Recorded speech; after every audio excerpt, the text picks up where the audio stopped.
Have you ever been at home bored, not wanting to study for your tests because completing study packets and rereading old information is just so boring? You'd rather just do anything else, like play some games? I've had the exact same thought while rereading the book The Great Gatsby. To make sure I aced that test, just wish there was a more enjoyable way to study. Well, good news for you. My partner and I decided to create a board game about the Great Gatsby that accomplishes the task of both studying for your test and making it a fun experience through our game, which we call Trouble Gatsby. Hi, my name is Tyler Chan.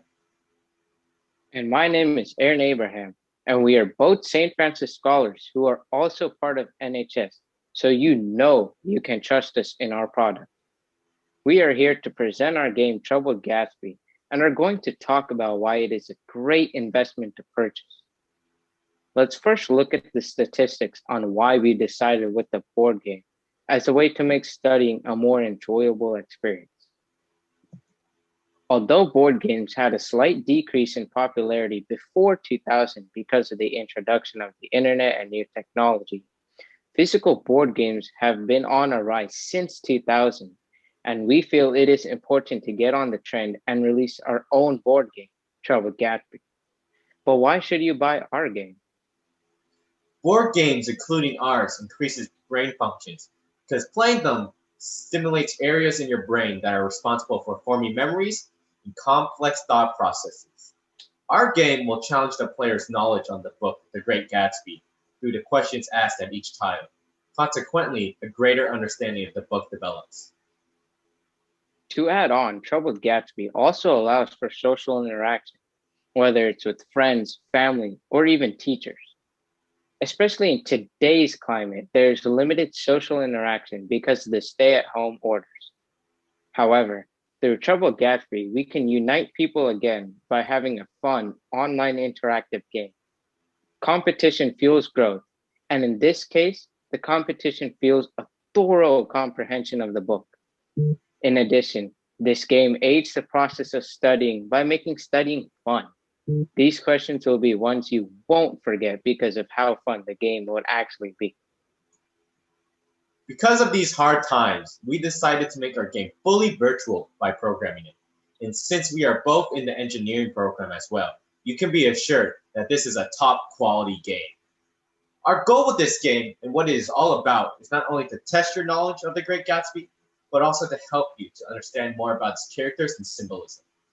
In addition, we are trying to show our players small subliminals shown throughout the novel, such as the advantages wealth comes with in the upper class compared to the lower class. With these incorporations, we aim to make our board game a fun and helpful tool for studying the Great Gatsby, but also learning some of the main themes throughout the book. But how does this book exactly test your knowledge and have anything to do with the book, The Great Gatsby? Well, to start off, the questions asked on each tile is a question from the book regarding the plot and details about characters. In addition, the game pieces help to symbolize each character and what they represent throughout the book. For example, the yellow car symbolizes Gatsby and his Rolls Royce, and how he represents new wealth acquired through work and not through family. Meanwhile, Tom and his money symbolizes the opposite, old wealth, which is inherited through family. The train represents Nick's need to take transportation everywhere, as he does not own a car, unlike Gatsby and Tom. While the dog represents Myrtle's need for Tom to support her, as her current lifestyle doesn't provide enough money for her to indulge herself, such as buying a puppy since she is in the lower class.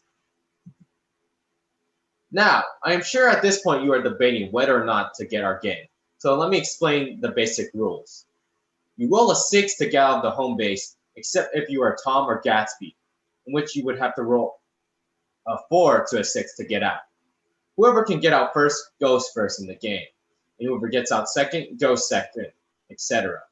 The goal of the game is to get both of the players' pieces to the end first. The ends are marked with diagonal tiles going toward the middle of the board. To move forward, roll the dice and pick up a question card. If you get the question right, you move the number of rolled spaces. However, if you get it wrong, you have to stay where the piece is and the next player goes.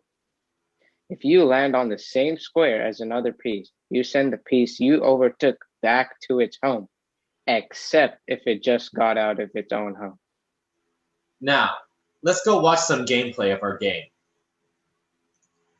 Now, before we start the game, players would choose a character through a means of competition such as Rochambeau or rolling a dice, since Gatsby or Tom are the ones with advantage. So, player 1 turn, Nick, whose card was the one involved in the accident, Gatsby, submit, he rolls a 2 so he doesn't escape. Now it's Tom's turn. Press Daisy. He rolls a 4 since he can get out with a 4 through a 6. He skips space. Rolls 3 so he doesn't. Gatsby rolls a 1 so he doesn't escape. Nick rolls a 2. Now since Tom is out, he rolls a 1. He moves 1 space.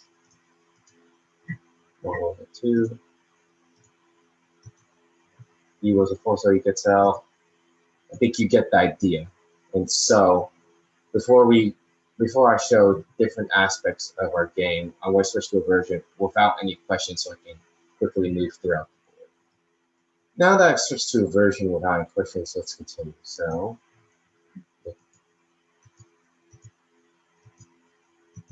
Tom escapes, he starts moving across the board. He rolls a 6, he gets out. Moving. Myrtle rolls a 6, so she gets out. Across the board. Tom is close, so if he rolls a 1 next turn, he will land on Myrtle's piece and she will get sent back home.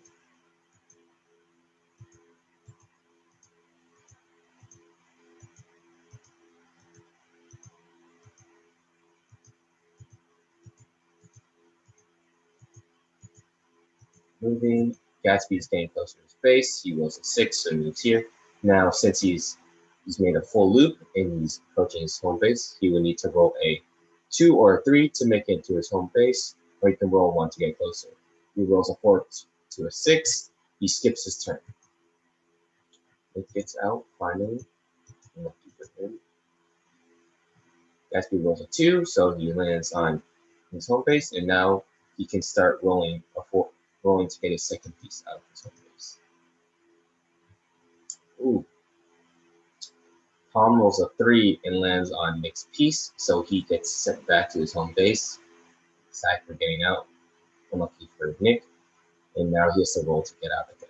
So let's continue. So for 3. Tom make it to the base. Tom gets out. Gatsby gets out. Nick gets out again. Start moving. Myrtle gets out for base. Going through. We're reaching the end. Oh! Was expecting that, but what happened there was Gatsby rolled a perfect 6, and he was able to land on his home base tile, and he ended up winning. As you can see, player 4 has won, which is Gatsby, since he got both his pieces to the end first. So that ends our gameplay demo, and I'm going to pass it off to Aaron for our conclusion. In conclusion, Troubled Gatsby is a great investment and fun way to increase your understanding of the book, The Great Gatsby. It is a game where you can play with your friends almost anywhere, with the ease of the board game being virtual, making it a great game for on the go, as long as you don't forget to charge your cellular device. We hope that you choose to buy our new game, Troubled Gatsby, to enlighten your day.